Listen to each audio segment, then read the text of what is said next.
Welcome to the Wise Fiduciary Podcast. I am Marta Hurst, one of your hosts from Fiduciary Wise. Whether you're a thought leader, service provider, CEO, or decision maker, this podcast is for you. We break down best practices, the services and solutions available to you, discuss the latest topics, and shake up the industry norms. Join us as we explore, challenge, and navigate the future of fiduciary responsibility together. This season, we're doing something a little different. Something bolder, something necessary, because let's face it, the 401k world isn't just about safe harbor notices, 5500s, and fund lineups anymore. It's about lawsuits and legislation, ethics and conflicts. And this season, we're putting those controversies under the spotlight. We're not here to push an agenda or tell you which side to be on. We are just attempting to explore both sides of the argument. This is the Fiduciary Frontline. This is the great 401k debate. Let's do it. Thanks, Marta. I'm Isaac Wood, ERISA 402A specialist here at Fiduciary Wise. But enough about me. Let's talk about today's topic. Today's topic is managed accounts. All right. So you may be asking, Isaac, what is managed accounts? You're probably not, because you know that, but I'm going to tell you anyway. Managed accounts and retirement plans are investment accounts that are professionally managed for individual participants in a retirement plan, such as a 401k or the like. Unlike traditional retirement plan options where participants choose and manage their own investments, the managed account solution uses a personalized approach by a professional, taking into account the factors like age, salary, risk tolerance, time horizon, et cetera, et cetera. I will be taking the pro managed accounts in a 401k side of this argument. The losing side of the argument will be manned by our own Marta Hurst. Thank you, Marta, for stepping up to the plate there. One of you will be the winner, and one of you will be out. Not losing. So when we look at managed accounts inside a 401k plan, so first of all, we're seeing managed accounts and 401k plans grow.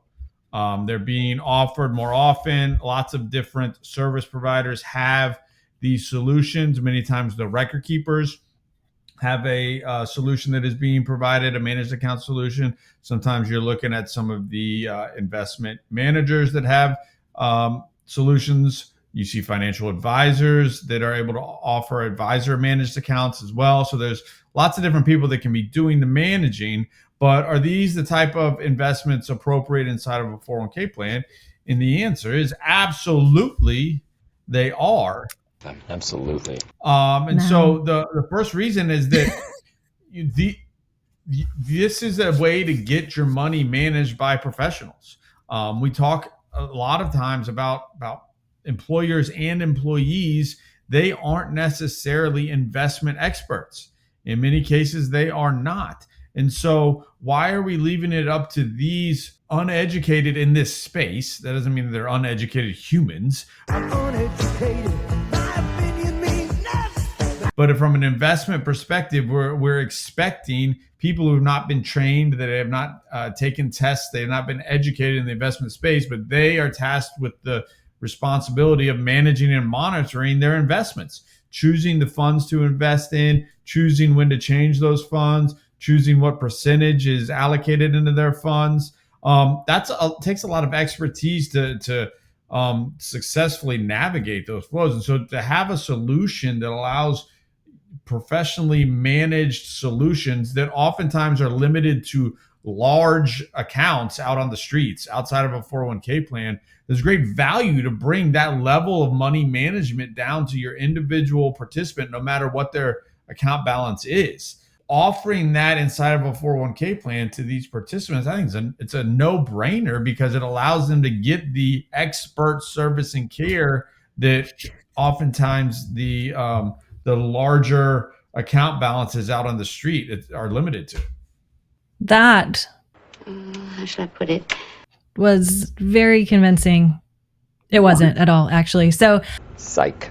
I mean, I might have agreed with you, but like, we have target date funds, which essentially do the same thing. They are based on a participant's age, They are often you can get them at a lower cost. And when you're talking about those managed accounts, those are extra expenses as well. And I would just love to see a manager who consistently outperforms these target date funds, particularly index target date funds, which are even lower cost. So it is a more cost-effective option. There is no, well, often with money managers, I know sometimes they're like the default. So that's just, you get put into something. But some of these money managers, they have a questionnaire you fill out, which is okay, I guess. But then a target date fund, it's based on your age. You just go into it. It is professionally managed. You are not paying extra on top of the mutual fund expense for that service. And I think over time, you're going to see these money managers don't consistently outperform. Target date funds are for sure, without a doubt, easier. It's a set it, forget it, you check one button, you go. Easy. We love easy. Easy is not always better, Marta. And so you mentioned, yes, target date funds take your age into account. But let me tell you a story, Marta, about two friends of mine. One's named Jack and one's named Jill. Okay. They're both the exact same age. Jack has worked hard at my company, XYZ company, for 25 years. He saved up for retirement. His wife has been at home raising the kids and then doing some other work as well. Just one income family, right? And so they get to retirement, or they're saving for retirement, right? But Jack is the only income. This 401k plan that they have is his only source of retirement income, right? Now, Jill is working. She's worked the same amount of time as Jack at my company, XYZ. She also has a beautiful family. But her husband has an additional income that comes into the family as well. They also have a large trust fund that was left to Jill from her parents. They passed away. So they've got a lot of additional income and savings outside of the 401k plan, right? They've made the same exact salary throughout their time at XYZ company. Should their dollars be invested the exact same? Probably. If Jill has all this outside money, she can invest it differently. Probably not. I think that's where you take your managed they've got accounts. different elements. The point of the story, Marta, is that Jack and Jill have different lives, and their age is not the only data point that is taken into account when investing. Their time horizon is not the only data point. Is it a data point? Yes. Is it an important data point? Yes. Is it the only one? No. And so target dates don't take any of that into account. So while it is simpler and easier, it loses the ability to personalize investment stories and investments for those individuals. They can't have a plan that's specific for them. I think if you're looking for professional managers who can outperform target dates, look at any single one of their marketing materials and they tell you that they do outperform them. So who are we to argue with that? They can. I love arguing with that. They put the charts right there on the page. They put the charts right there on the page where they can add additional growth. That professional management brings additional growth than individual management as well. Unless they don't, and then they leave that part off of the marketing materials. You're close, Marta, because in many of those cases, they do show that target date funds do better than just individual investors left to their own devices.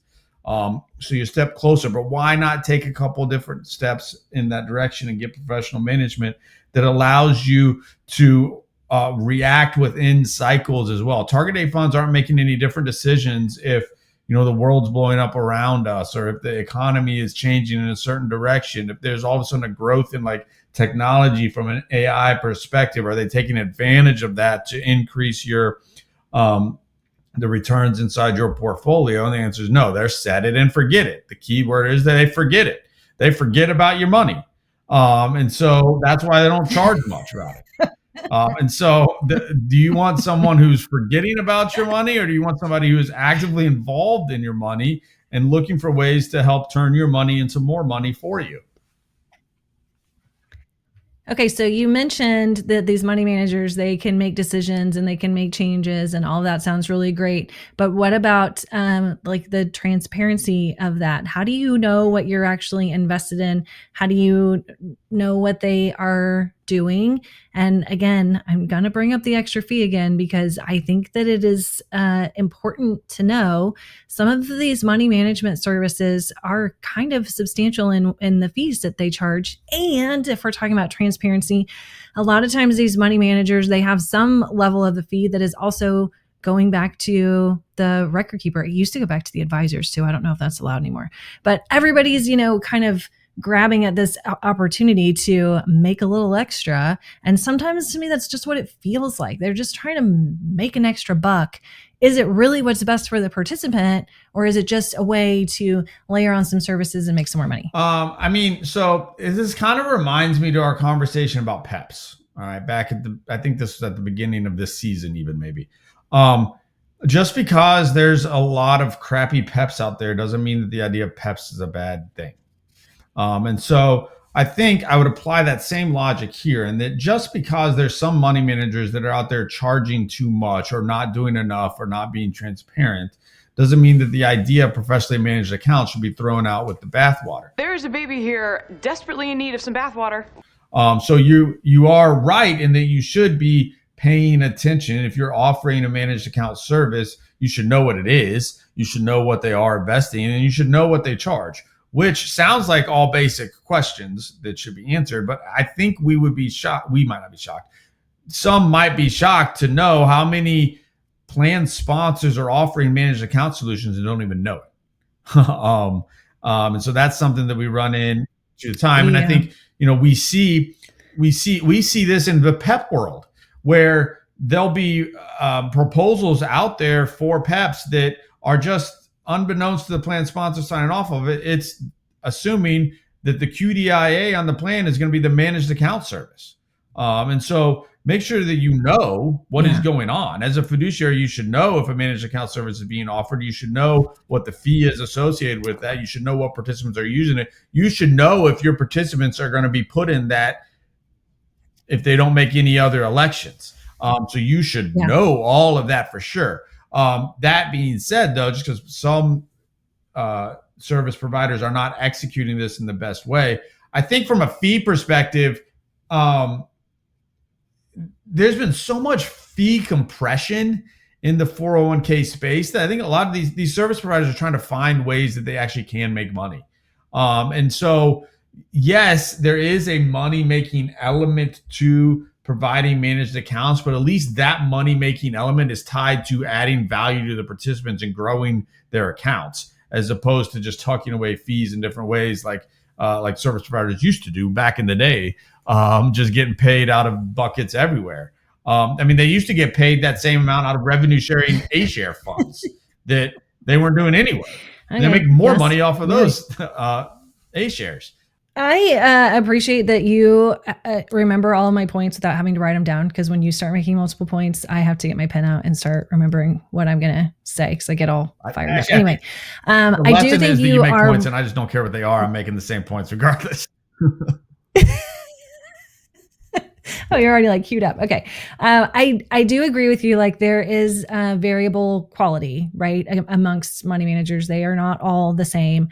I do also think it can provide a false sense of security, that, somebody else is just taking care of it, which I guess is also like, it's a little bit different. Sit it and forget it. Like, the participant just sits it and forgets it and expects that this money manager is going to do fabulous, amazing things. And sometimes they do. And sometimes. You're right there. You're right. Sometimes they don't. And as a plan sponsor, as a fiduciary on a plan, it whether you know it or not, it's your job to know whether they're doing a good job or not. And if the money manager is not doing a good job, then that's where you have the conversation of like, this is not providing the value. It's not provided the extra return. And really that's what it is, right? Like, can the extra expense can be whatever it is if the extra return is there.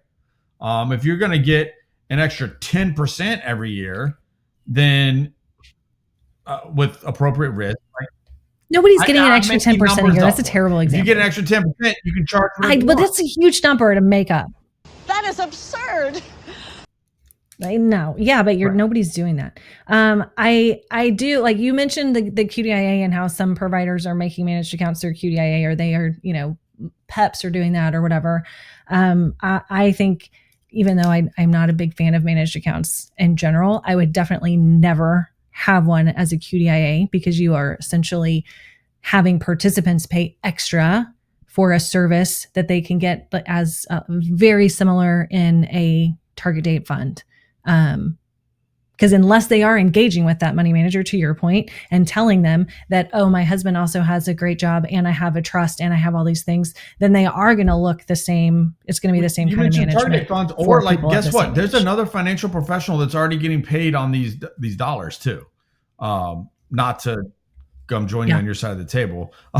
But there's maybe an advisor that can have those conversations. So that's where the challenge is then to the managed account service to bring something to the table that is worth it. But a kind of a word of caution to plan sponsors, to advisors, when you get proposals and you see them communicating pretty low fees across the board for record keeping or advisor services, just know they have to make money somewhere. And so oftentimes look at what that trend, if there's a transition strategy that is locked in, that pricing is based off of. So you get this pricing if everybody gets dumped into the QDIA, which is our managed account solution to start off with, knowing that most participants won't take the time to leave it. And so then they've captured all these assets in managed account solutions, which is a revenue generator for them. And so they can lower the other costs that show up on that proposal. So just pay attention to what they're requiring there. Sometimes it's this fee is what it is if you set up the managed account just as the QDIA. And so again, there's going to be dollars that go in there through a lack of choices and participants in action there. So just pay attention. Managed accounts, in many cases, record keepers are looking to get their managed account solution on a plan. And in some cases, they're using it as a pricing lever to show lower costs across the board. My argument is that managed accounts bring a great deal of value to participants. At least they can, if done appropriately, if done correctly, and if done transparently. Then there can be some great value there where you're bringing a professional management experience to an individual that otherwise wouldn't get it. And I'm going to say you had so many ifs in your pro comments that I think you made my closing arguments for me. There's a lot of ifs to throw in there, and understanding them and being able to track their performance, because that is not an easy task. It's not as easy as throwing in a mutual fund ticker Read the into some kind of software pieces, to get Marta. They'll tell you they did good. No. Marketing pieces. Oh, Lordy. Okay.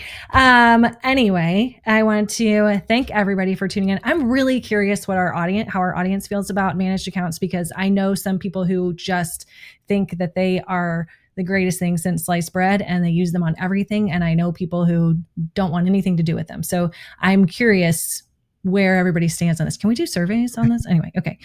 So anyway, thank you for tuning in to the podcast. We would love to hear your thoughts, especially how you feel about this one. Answer any questions you have. Give us some more ideas about what things you want to hear about. Send us a message, schedule a meeting with us at fiduciarywise.com/scheduling. And don't forget to join us next time for more insights and discussions and me being right about a lot of stuff while Isaac tries to fight there. Sorry, you're always like jabbing at me. Yeah, it's your mic. You get to close it. Just throwing one in there. Anyway. Yes. All right. We will see you next episode.